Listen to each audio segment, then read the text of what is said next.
Hi friends, idli చేయడం చాలా easy. కానీ దాని బ్యాక్ ఎండ్ ప్రాసెస్ అయితే కంపల్సరీ ఉంటుంది.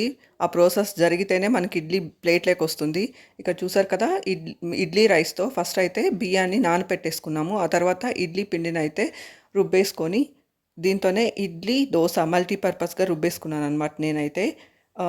ఇక్కడ చూసారు కదా, ఇడ్లీ బ్యాటర్ అయితే రెడీ అయిపోయింది. దీన్నే నేను మల్టీపర్పస్గా యూస్ చేస్తాను. ఇడ్లీ దోశ రెండిటికి యూస్ చేస్తాను అనమాట.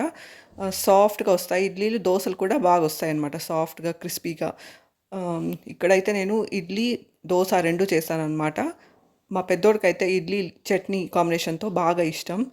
చట్నీలోకి అయితే ఆనియన్స్ వేసి ఇలాగ ఇడ్లీ వేసిచ్చానంటే చాలా ఇష్టంగా తింటాడు. ఇంకా మా చిన్నోడికైతే దోశ ఇష్టం అనమాట, ఇడ్లీ తినడు.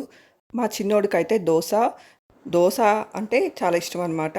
ఇంకా ఆఫ్టర్నూన్ లంచ్లోకి అయితే మనం ఆకుకూరలు చేయాలంటే చాలా పెద్ద ప్రాసెస్ అయితే ఉంటుంది. ఆకుకూరలు ఇంకా సిరికూరాకు ఇట్లాంటిది అయితే ఒలుచుకోవాల్సి ఉంటుంది. ఇంకా పాలకూరకు కూడా ఒలుచుకోవాలన్నమాట. సిరికూరాకు ఇలాంటివి ఒలవడానికైతే కొంచెం టైం పడుతుంది.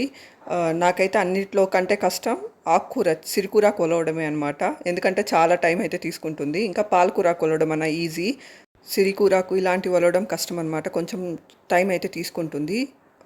కొంచెం టైం టేకింగ్ ప్రాసెస్ అనమాట ఈ సిరికూరాకు ఫ్రై ఇలాంటివి చేయడం. కానీ ఈ ఆకుకూరలు చాలా హెల్దీ అనమాట. విటమిన్స్, మినరల్స్ అధికంగా ఉంటాయి. హెల్త్కి చాలా మంచిది. ఫైబర్ కూడా అధికంగా ఉంటుంది. ఇలాంటివి తీసుకోవడం మంచిది. Thank you for watching.